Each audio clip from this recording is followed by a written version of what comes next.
Can you take sailing lessons? Is that something that's offered? Yeah. Can you take music lessons of for varieties, right? To learn. If you're going to learn an instrument, you don't arrive overnight. It takes time, repetition. Well, the same is true about the Bible. If you're going to learn the Bible, it has to be a steady growth. Here, as it says, where does it say this? Here a little, there a little. Where is that? Isaiah. Pardon? Isaiah. I'm pretty sure it's in Isaiah, like Isaiah 26 or so. Here a little here and a little there. You don't learn it all in one sitting. You learn a little bit. It's like cooking. There's different ways to cook and different, today it's instant this and instant that. Everybody's on the run. But if you're going to learn something and be able to do it yourself, it's a little here and a little there. And you learn a trade. But the Bible's the same way. It takes time to learn it. to learn it and then to understand it. You have to learn certain basic truths. Most people, yeah, your worm's so in line. Most people, let's say if they're older,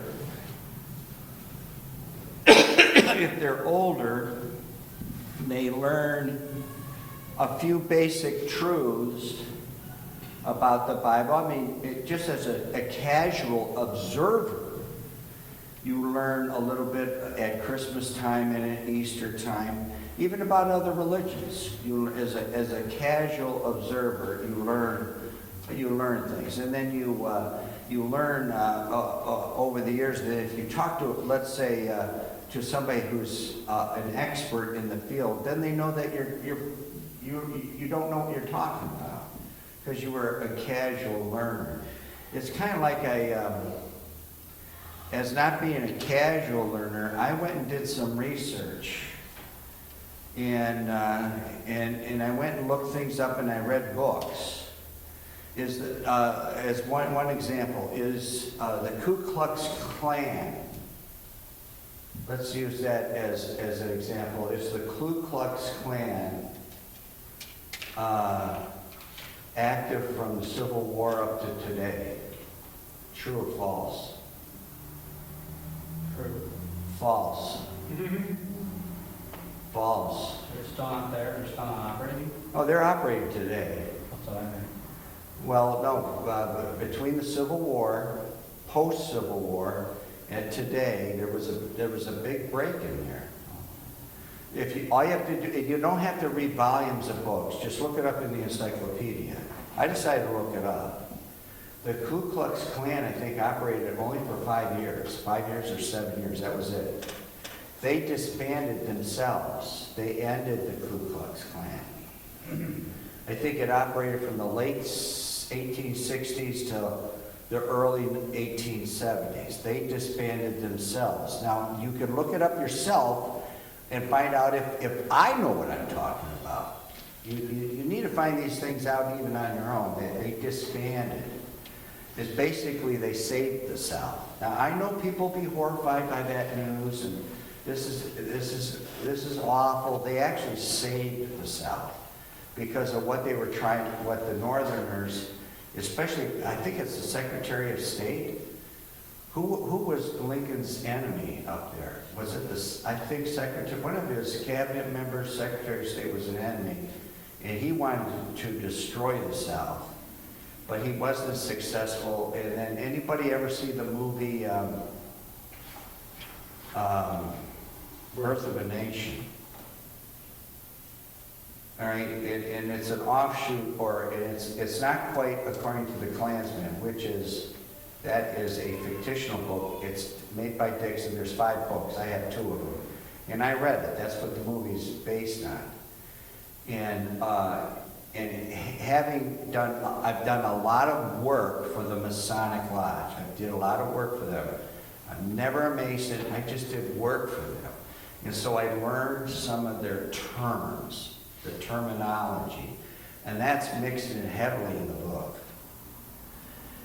And so how could you get the entire South organized overnight? It had to be through the lodge. At least that's my logical jump to get there, is they were all lodge members, and it's a secret society, and they organized overnight, and they actually saved the South.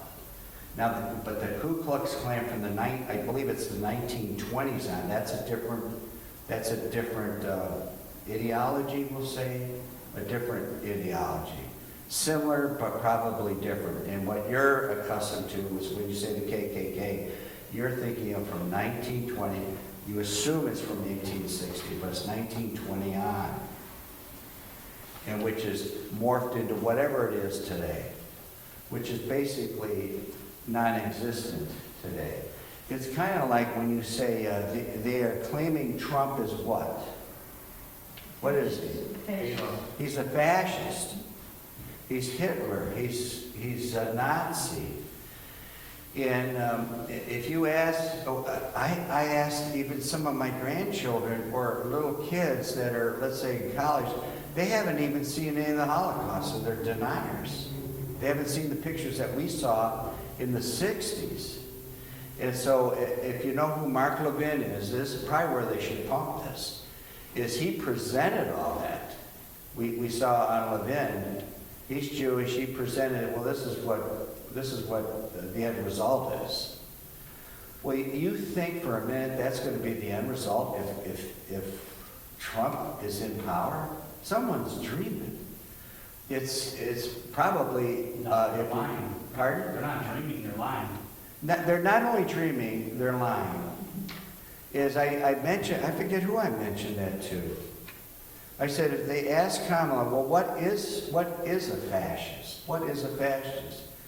It's some kind of a political movement. It's a mixture of our politics and communism. Somehow it's a mixture of authoritarian, but there's a certain amount of freedom, because I think Hitler knew it's basically all about the money.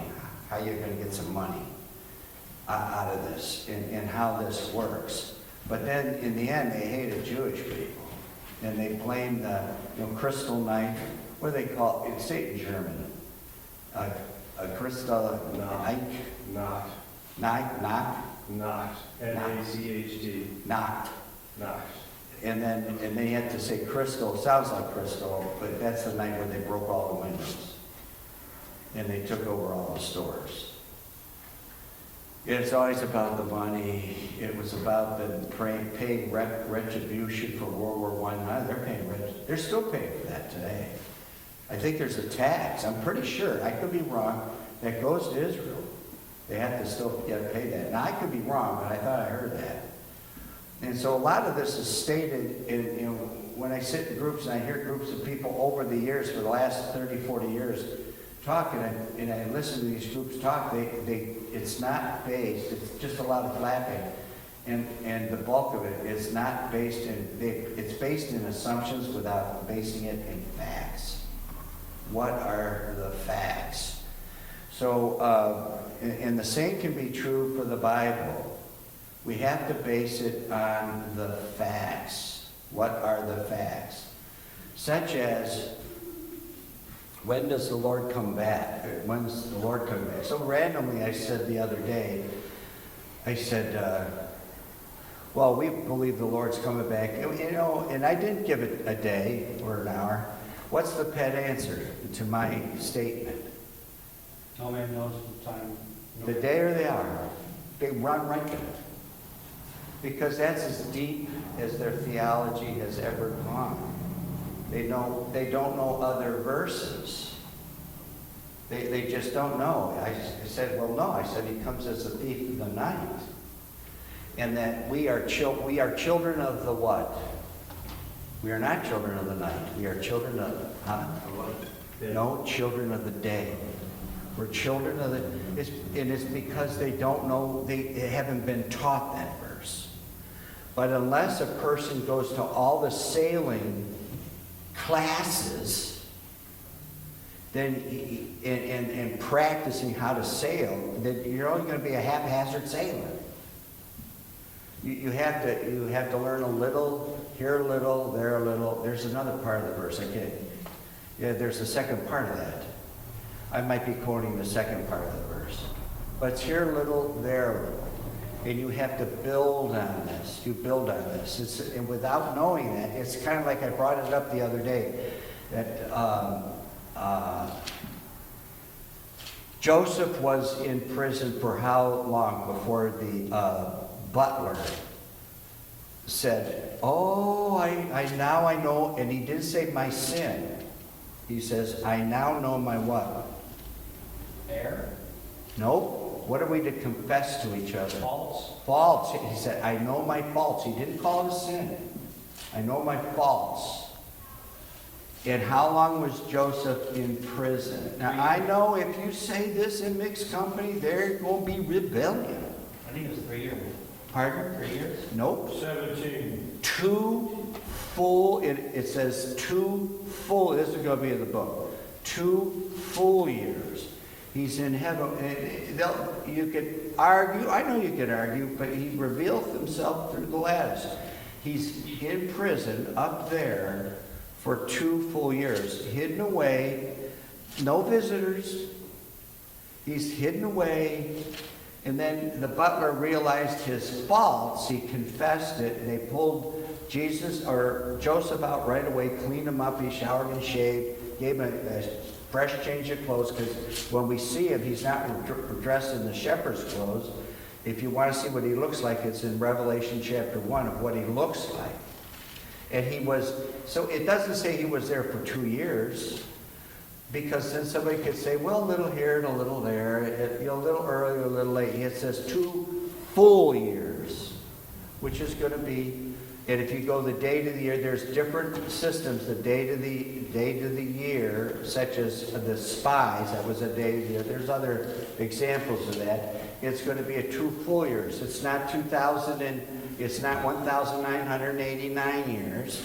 It's not 2,103 years. It's exactly 2,000 years, 2 full years. It's nothing less, nothing less. And we go from his ascension, when he leaves after he reveals himself and he ascends to the Father. It states 2 full years. See, these words are important in the Bible as how you're going to interpret it. Now, if we look at our, and did we make more of these lessons last week, Joe, or no? Yeah, we did. We did. All right. We had looked at, now let's learn something here today. His visits to Ephesians, I don't feel led to look these up. There's already believers there. They're already there. They probably need organizing. On the second visit there, this is number 5 on your list. He organizes the church, gets it organized. The third place he is his final goodbye. By the way, let's use the verse in Titus, where it says that Paul ordained elders in every city. We were in a church. We were in there in a church for we'll say 4 or 5 years. And at one time, they believed that they were the only church. Now, this was brought up in class. That they're the only church in Cuyahoga County or in Cleveland. All other churches are false. They're the only church. And we were taught that, the church that we were in, that they are the only church in Cleveland. All other churches are false.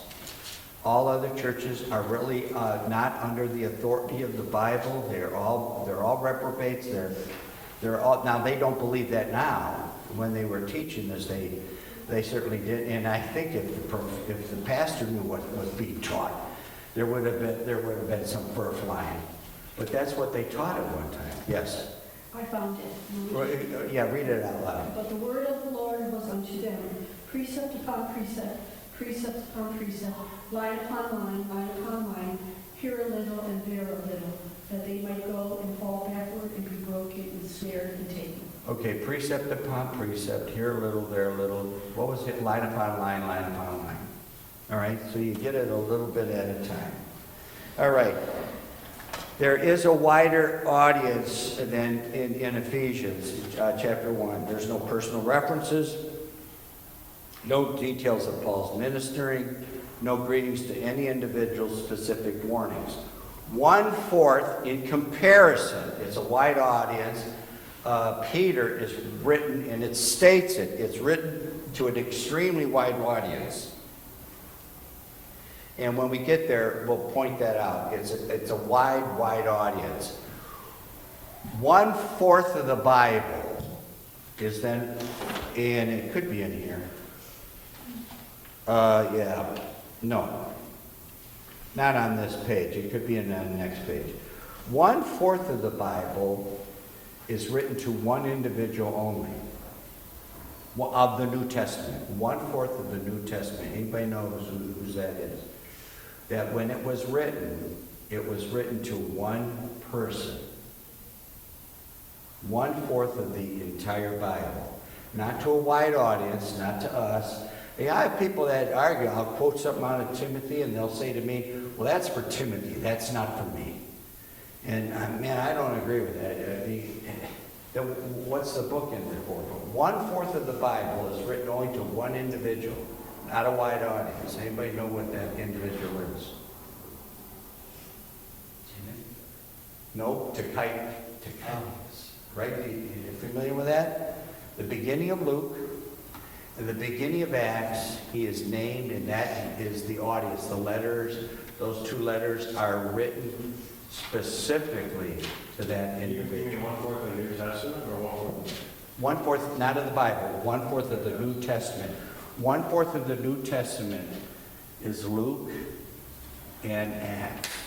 That's 1/4 of the entire New Testament. And it's written to one person. This one has got a wide audience. There are books that are very similar. The book of Ephesians, number 7 here, is similar to the book of Colossians. When you read it and you read the verses, some of the verses are almost identical, word for word, word for word. The book of Colossians, as the book of Romans, is the same as Galatians, the same thing. 78 out of 158 verses, so it's like 2 to 1. 2 to 1 are identical or almost identical. Ephesians, if you find it in Ephesians, most likely you're going to find it the same verse in Colossians. The delivery of the letter is to Tychicus. He delivers it. Anybody named Tychicus? Just for fun? I mean, that would be some moniker to be tagged with, right? It's letters possibly in reference to Colossians 4:16. In fact, let's just go there, Colossians 4, verse 16, just to view it. 4:16. And when this epistle is read among you, cause that it be read also in the church of the Laodiceans, and that ye likewise read the epistle from Laodicea. All right, so let's see. So the letter, when we say this epistle, and we have assumed it means Colossians itself. And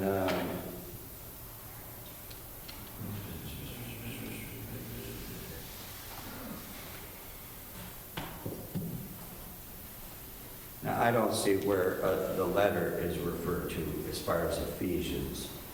Maybe Colossians 4:7. Colossians 4:7, all my state shall Tychicus declare that you as a beloved brother and a faithful minister and fellow servant in the Lord. I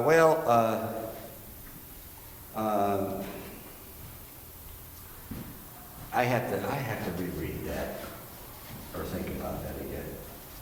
Tychicus delivers the letter. The book of Ephesians, it contains 42 unique words. Which book is the least unique? The least amount of unique statements in it of the 4 Gospels. John. I think it's Mark. That it's similar to Matthew, and it's not. Now you could go to John and say the opposite of that. Maybe you thought I meant the opposite. Maybe. John is the most unique. Yeah. It's the most unique. Yeah. Mark is the least unique. The least unique. And everything is said in that. That's why most preaching doesn't come out of Mark, because it appears in other Gospels. All right, unique words. Unique words found nowhere else in the New Testament. 42 of unique words. Key words in Christ Jesus. Glory, therefore. These are key words that are found in it. All right. The heresies. Charismatics. We sometimes call them charismaniacs. Speaking in tongues, we've had them in the church. We don't permit them to do anything spiritual. You can hang out here.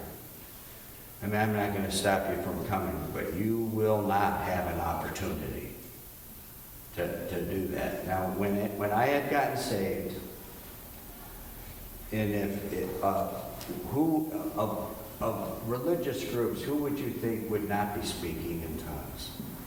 These charismatics of a religious group.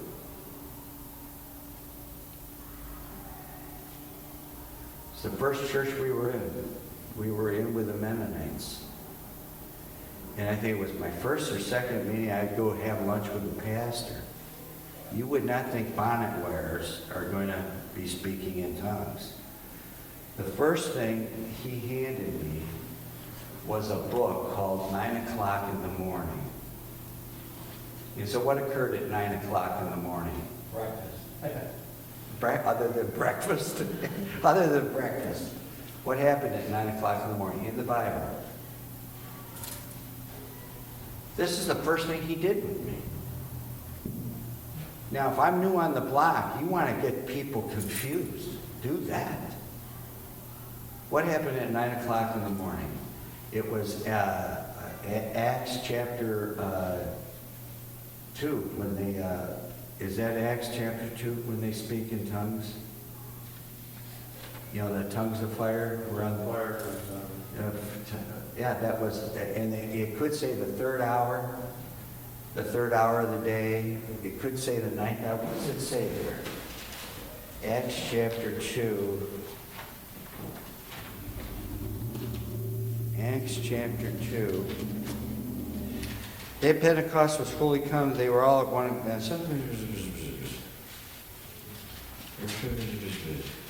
Seemed like it gives the hour of the day. See if it says that. They're all filled with the Holy Ghost and begin speaking.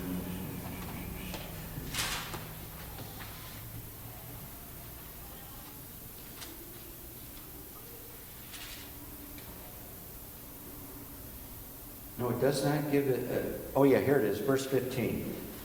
For these are not drunken, as you suppose. See, it is but the third hour of the day.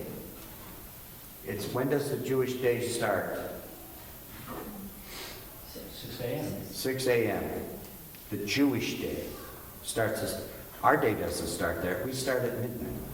The Jewish day starts at 6 o'clock in the morning. So 3 hours from that, it's 9 o'clock in the morning.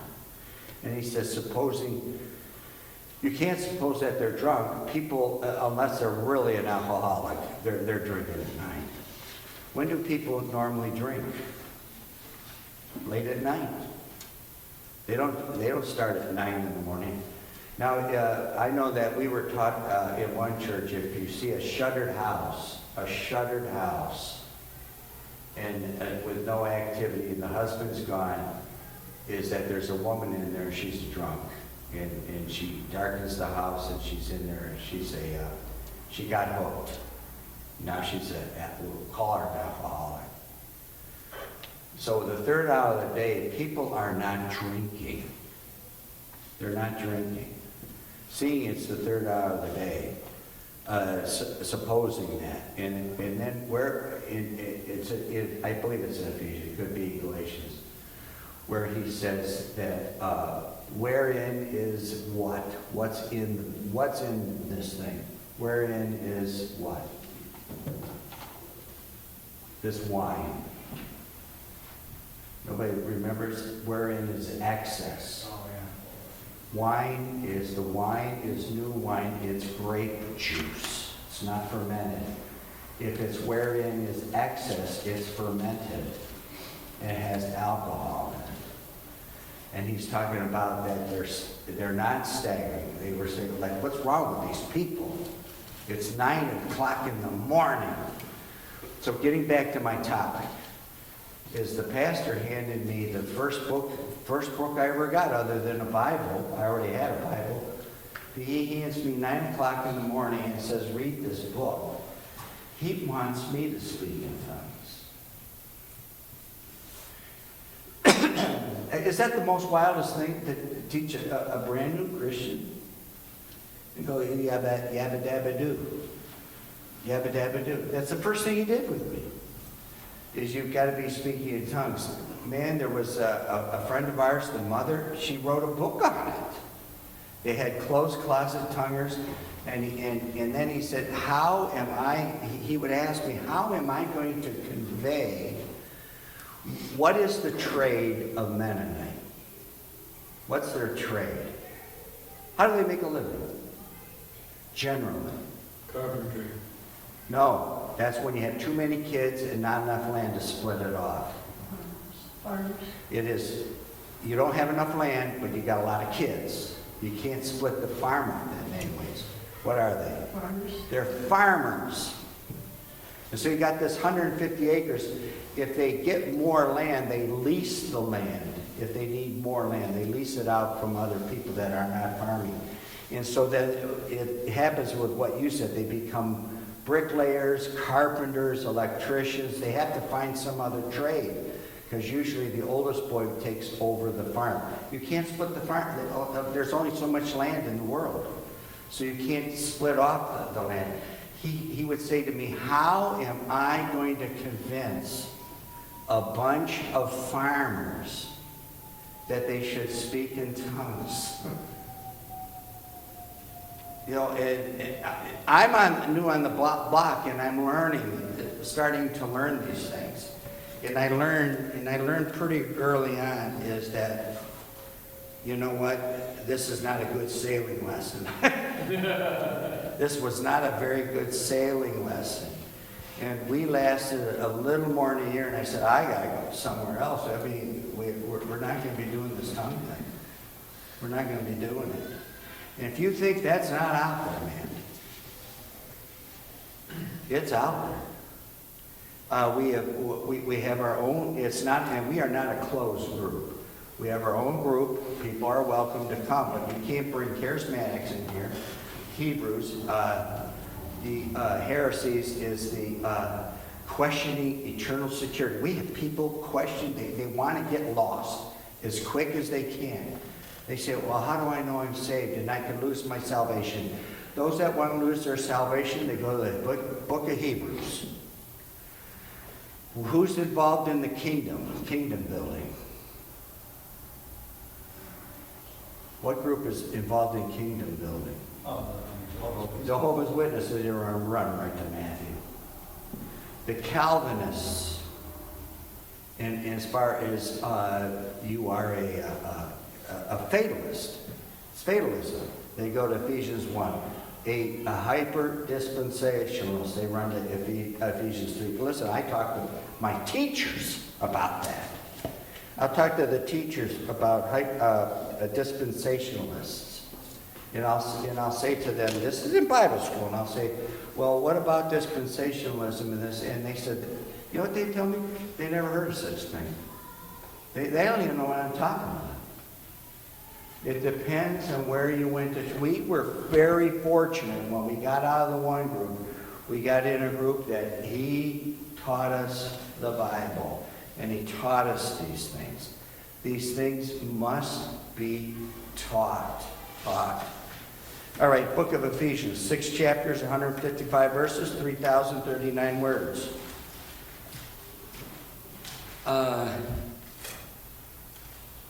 You can't have unity over the first verse. Let's go to Ephesians 1, and we're going to quit here.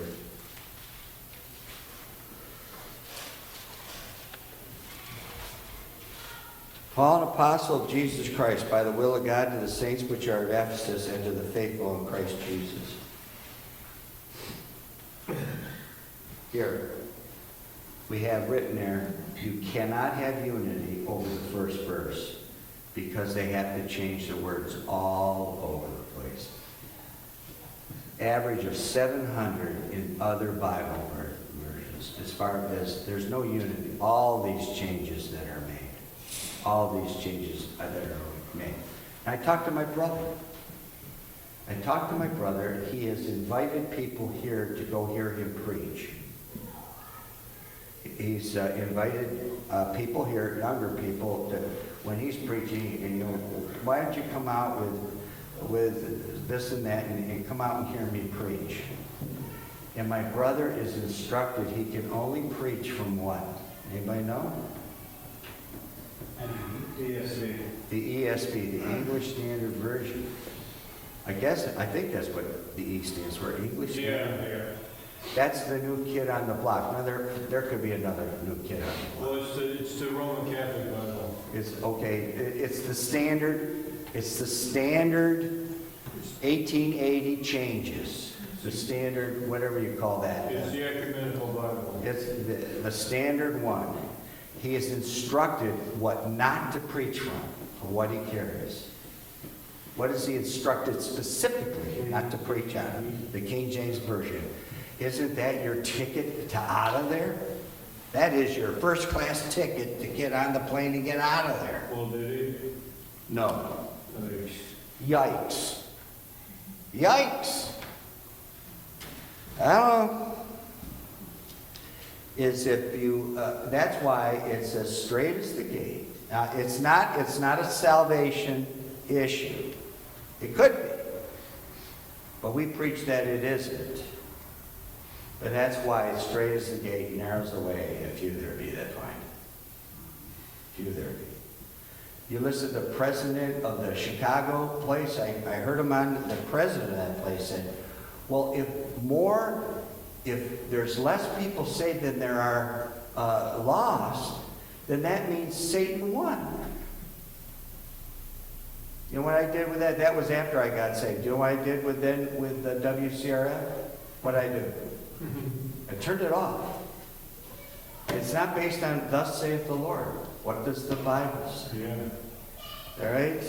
We'll pick this up here in the theme about the church, the conduct, the encouragement. The deepest book. It is the Grand Canyon Scripture, the Alps of the New Testament. It's because of the theology that is in our book, in these books. Where do we get our theology from? Our doctrine comes from the Pauline epistles. This is one of them. It doesn't come out of Matthew, Mark, Luke, and John. It doesn't come out of there. All these cults that I mentioned before, they get their doctrine out of other books. That's not where you get your doctrine from. Father, bless now the preaching in Christ's name.